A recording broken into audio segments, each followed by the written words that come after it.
मैं आकाश सैनी आपका success education centre में हार्दिक स्वागत करता हूँ। मैंने आपको हिंदी की आज 4th क्लास कराने जा रहा हूँ। इससे पहले मैंने आपको 3 क्लास करा दी। तो मैंने 3 क्लासों में आपको स्वर पूरे करा दिए। व्यंजन चल रहा था हमारा। व्यंजन में मैंने आपको बताया था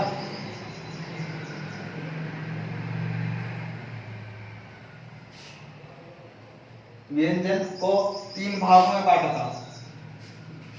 नंबर 1 अभ्यंतर पर्यटन, नंबर 2 बाह्य पर्यटन,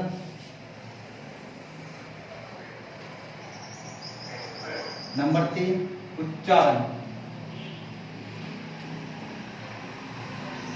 व्यंजन को मैंने आपको 3 भागों में बताया था। नंबर 1 बाह्य पर्यटन, नंबर 1 अभ्यंतर पर्यटन, नंबर 2 बाह्य पर्यटन, नंबर 3 उच्चारण। तो इसमें मैंने आपको बाह्य पर्यटन कल की वीडियो में करा दिया था। कल की वीडियो में एक टॉपिक दिखाया गया था। कल की वीडियो में एक रह गया था संयुक्त व्यंजन। संयुक्त व्यंजन, संयुक्त व्यंजन, संयुक्त व्यंजन उन्हें बोलते हैं जो 2 व्यंजनों से मिलकर बने होते हैं, उनको संयुक्त व्यंजन बोलते हैं। जो 2 व्यंजनों से मिलकर बने होते हैं उनको संयुक्त व्यंजन बोलते हैं। संयुक्त व्यंजनों की संख्या 4, संयुक्त व्यंजनों की संख्या 4 होती है। नंबर 1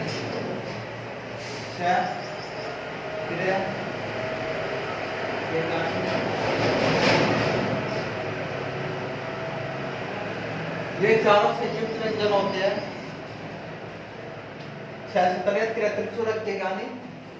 6 तो ये सिरा बनता है अध्यक क्या प्लस सबकौन से मिलकर, और ये बनता है अध्यक और प्लस से मिलकर। ये बनता है अध्यक प्लस न से मिलकर, और ये बनता है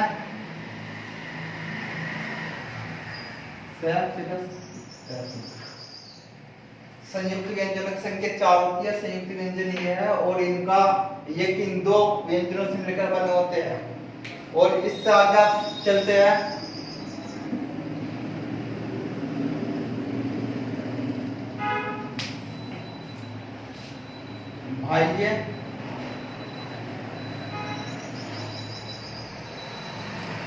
बाह्य पर्यटन। बाह्य पर्यटन के आधार पर व्यंजनों को 2 भागों में बांटा गया है। बाह्य पर्यटन के आधार पर व्यंजनों को 2 भागों में बांटा गया। नंबर 1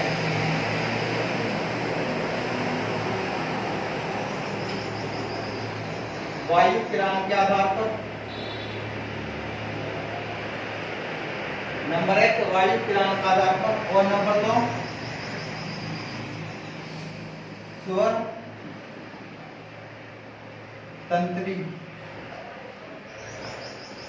तंत्रियों के आधार पर। नंबर 1 वायु किरण के आधार पर, नंबर 2 स्वर तंत्रिका के आधार पर। वायु किरण के आधार पर भी 2 भागों में। नंबर 1 अल्प किरण, नंबर 2 महाकिरण। अल्प किरण, महाकिरण। और स्वर तंत्रिका के आधार पर भी 2 भागों में। नंबर 1 एकघोष, नंबर 2 सहघोष। मैंने आपको बताया बाह्य पर्यटन के आधार पर व्यंजनों को 2 भागों में बांटा जाता है। नंबर 1 वायु किरण के आधार पर, नंबर 2 स्वर तंत्रिकाओं के आधार पर। और वायु किरण के आधार पर 2 भागों में अल्प किरण और महाकिरण।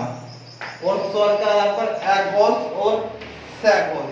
तो हम बात करते हैं वायु किरण के आधार पर हिंदी वर्णमाला के कौन कौन से व्यंजन आते हैं? वायु किरान।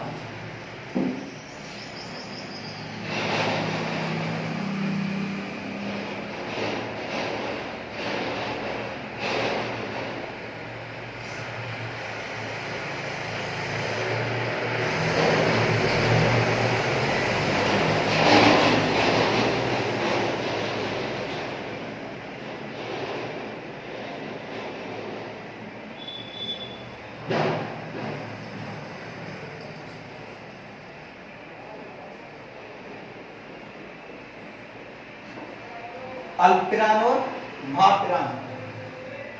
अल्पविराम का मतलब वो होता है जब हम किसी व्यंजनों को का उच्चारण करते हैं तो हमारे मुख से कम वायु निकलती है, उसको ऐसे वर्णों को अल्पविराम बोलते हैं।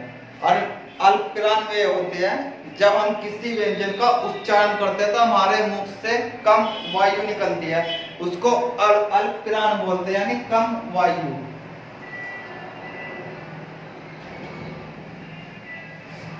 महाविराम जिस व्यंजन का उच्चारण करने में हमारे मुख से अधिक वायु निकलती है उसको महाविराम बोलते हैं, अधिक वायु। मैंने कल आपको बताया था व्यंजनों को 5 वर्गों में बांटा गया। क्या? च, ट, ट, प, कचट, तप, यानी 5 वर्गों में।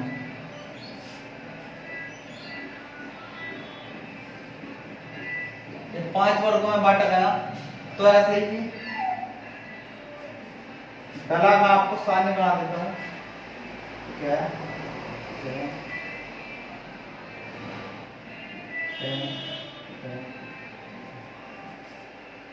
इसके बाद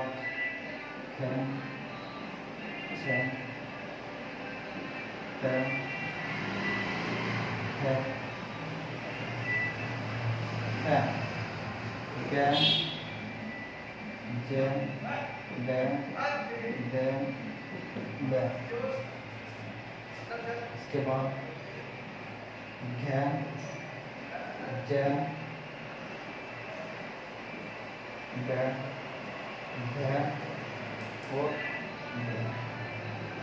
न।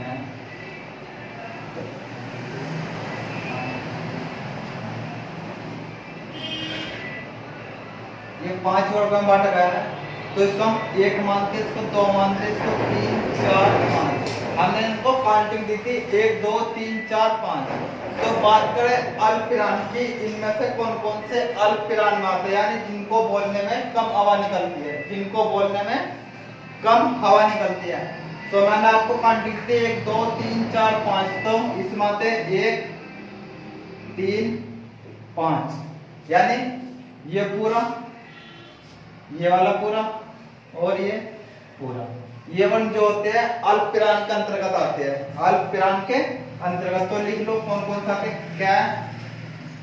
तीसरे में क्या आता है, इसमें ब आता है, इसमें क्या के बाद च, इसमें आता है ज, इसमें आ गया तुम्हारा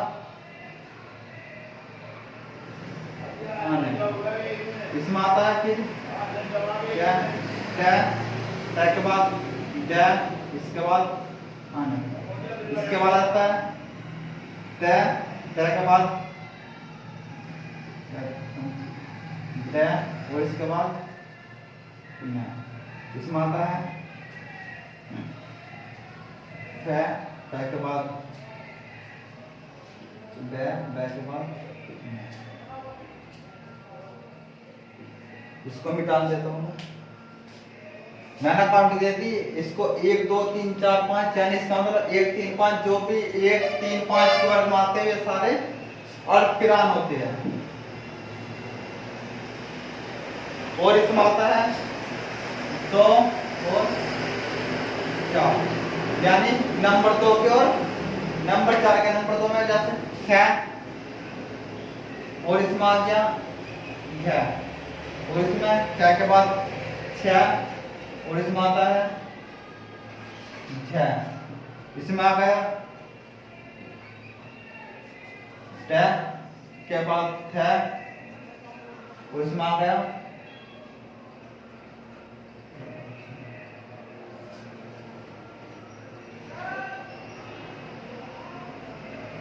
ड। और इसमें आता है फिर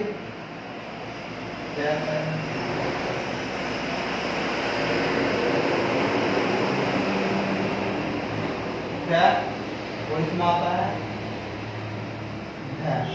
इसमें आ गया है, इसमें आता है फिर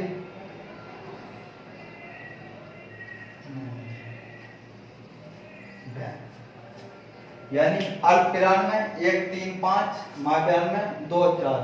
इससे अलग आपको होते हैं स्वर। स्वर संख्या 11 होती है। 11 स्वर मध्यविराम के अंतर्गत आते हैं, यानी 11 स्वर मध्यविराम में आते हैं। और नंबर 2 अंत्यस्थ व्यंजन, अंत्यस्थ व्यंजन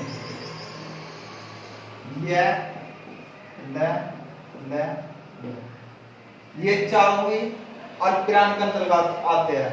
इसके बाद मध्यविराम में ऊष्म व्यंजन,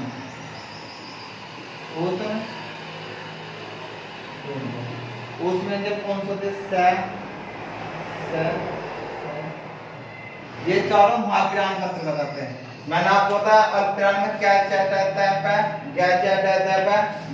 मैंने कर दी। और ये दोनों अल्पविराम में, ये दोनों मध्यविराम में। इसके अतिरिक्त 11 जो स्वर होते हैं ये सारे अल्पविराम में आते हैं और अंत्यस्थ व्यंजन भी अल्पविराम में आते हैं। और इसमें मध्यविराम में ऊष्म व्यंजन आते हैं। इसके बाद वायु के आधार पर हो गया ये।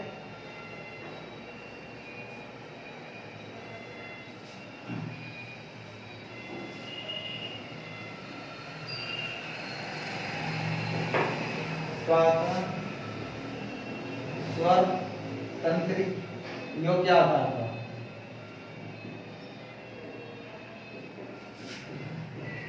स्वर तंत्री का आधार पर भी 2 ही प्रकार होते हैं, एक घोष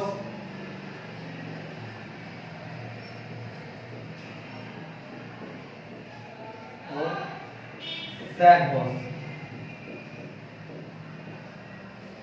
एक घोष और सहघोष क्या होता है?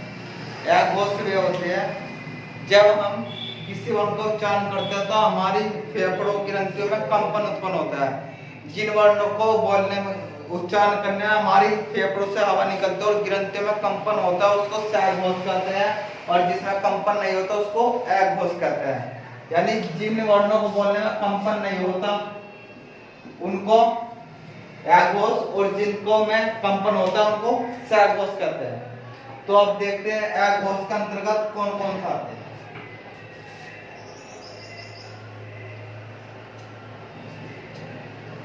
एकघोष, एकघोष के अंतर्गत 1 और 2। एक तो यानी कै, खे, चे, छे, कै, खे, पे, खे, पे, खे। ये सारे वन एकघोष है। इसके अंतर्गत 3 4 5। तो 3 4 5 में ग, ज, ड, द, ग।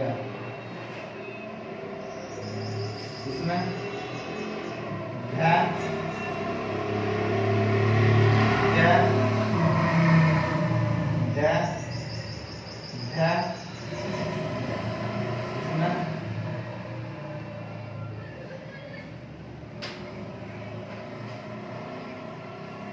न,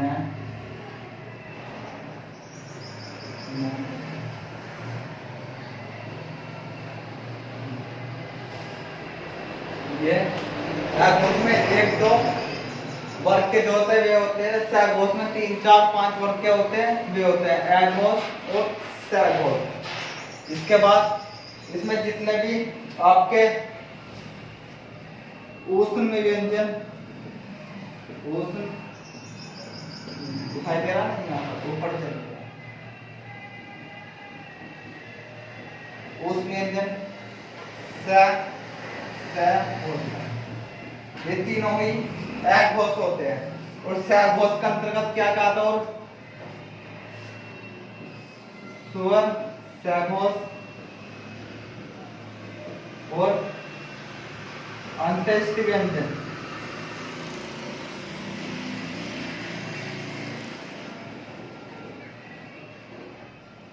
ये और इसके अतिरिक्त 3 शब्द और आते हैं सहघोषमी। कौन से? एक तो है, एक डै और एक ये। द्विगुणी जो शब्द होते हैं ये भी इसके अंतर्गत आते हैं। द्विगुणी जो शब्द होते हैं ये भी इसके अंतर्गत ही आते हैं। तो मैंने बताया घोष के अंतर्गत एक तो ये आते हैं, ऊष्म व्यंजन आते हैं तीनों, और सहघोष में तीनों कैटेगरी आती है, और स्वर सारे सहघोष में आते हैं, अंत्येष्ट व्यंजन भी सहघोष में आते हैं, और ये तीनों शब्द भी सहघोष में आते हैं।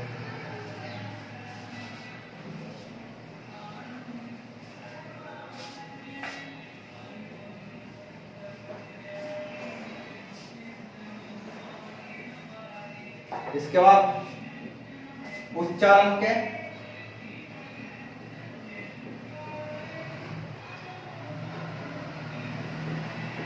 के आधार पर,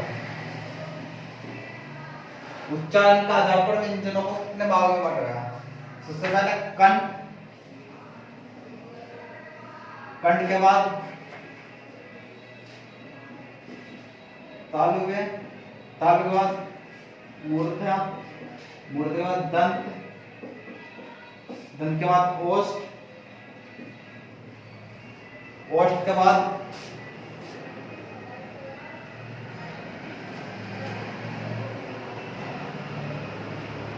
दंतमूल, दंतमूल के बाद दंतकवच, और इसके दंतकवच के बाद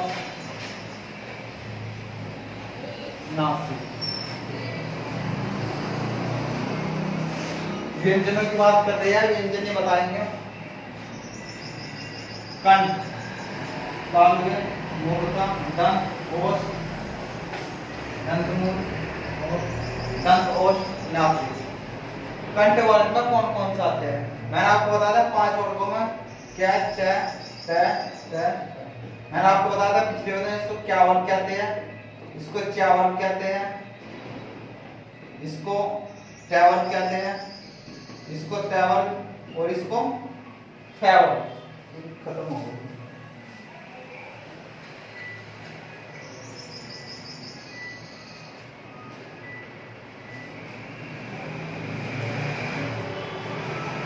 तो कंठ की बात करें तो कंठ में जो भी होते हैं क्या वर्ग के सभी वर्ण आते हैं, क्या वर्ग के सभी, जैसे क्या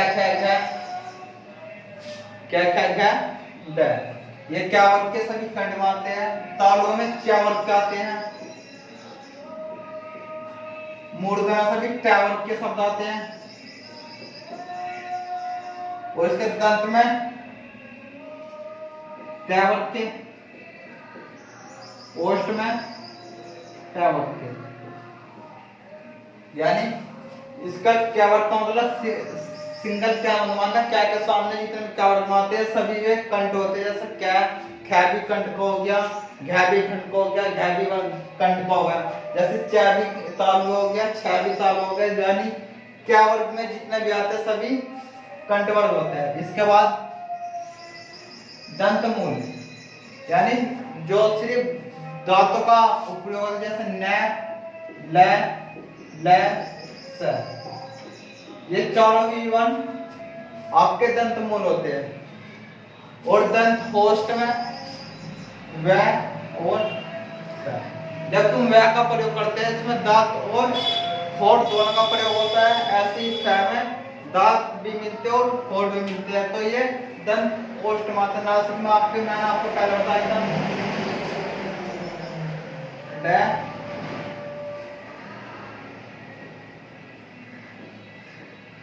न, ये चारों नासिक में आते हैं, ये चारों नासिक में आते हैं। तो आपकी वर्णमाला समाप्त हुई। एक चीज और है,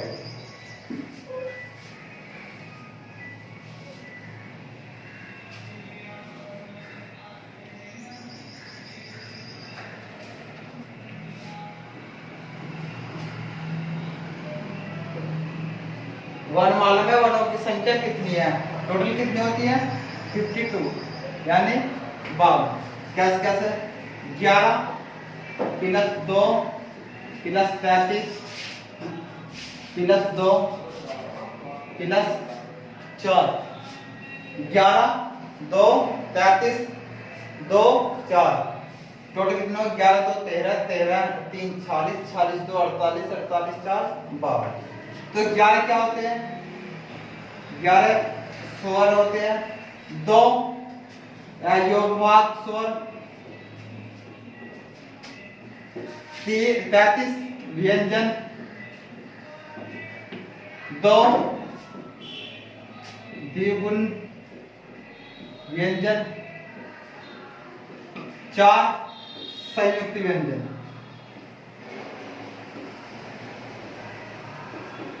टोटल 52। अगर पूछ ले कि वर्णमाला में उच्चारण के आधार पर कितने अक्षर होते हैं, तो टोटल 44 होते हैं वर्णमाला के आधार पर। वर्णमाला के उच्चारण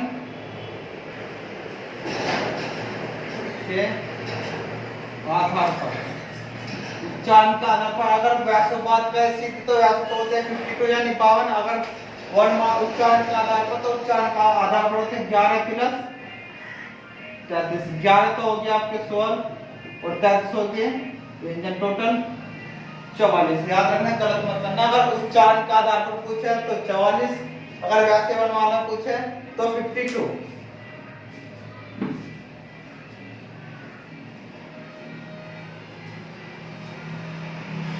आपकी वर्णमाला खत्म हुई, तो आज वर्णमाला खत्म होने पर मैं आपसे कुछ क्वेश्चन करूंगा वर्णमाला से संबंधित। मैं ज्यादा से ज्यादा कमेंट्स में उसके आंसर देने की कृपा करें। पहला क्वेश्चन,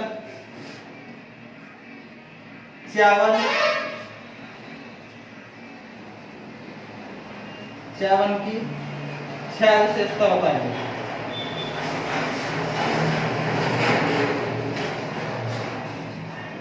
पहला क्वेश्चन आपका, च्यवन की 6 विशेषता बताइए। नंबर 2,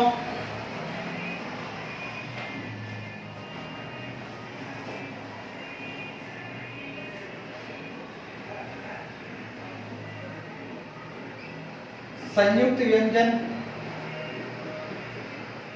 कितने हैं ना? संयुक्त व्यंजनों की संख्या कितनी है? संयुक्त व्यंजनों की संख्या। नंबर 3,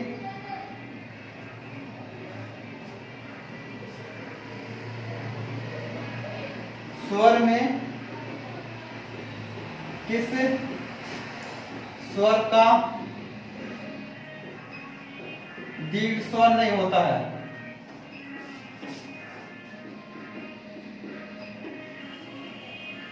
स्वर में किस स्वर का दीर्घ स्वर नहीं होता है? नंबर 4, है हेवन,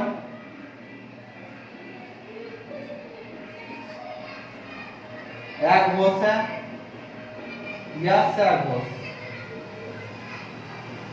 हेवन एक घोष है या सघोष? नंबर 5,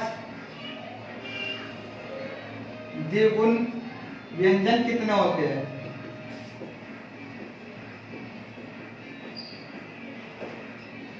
नंबर 5, द्विगु व्यंजन कितने होते हैं? नंबर 6,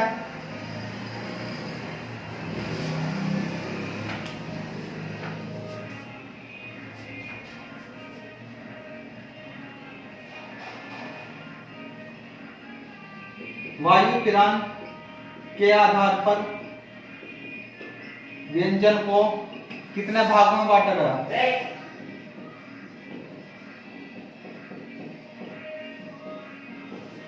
कितने भागों में बांटा गया? इन 6 क्वेश्चन का आंसर आप कमेंट्स में देना। अगर आपको वीडियो अच्छी लगे तो आप लाइक और शेयर करना और सब्सक्राइब करना। और हमारा पढ़ाने में कोई भी अगर तो आपको कोई दिक्कत लगा तो उसको कमेंट्स में लिखकर बताना, हम उसको सुधारने की कोशिश करेंगे और इससे आगे आपको कल कराएंगे। आज मैंने आपकी वर्णमाला पूरी कंप्लीट कर दी है। Thank you.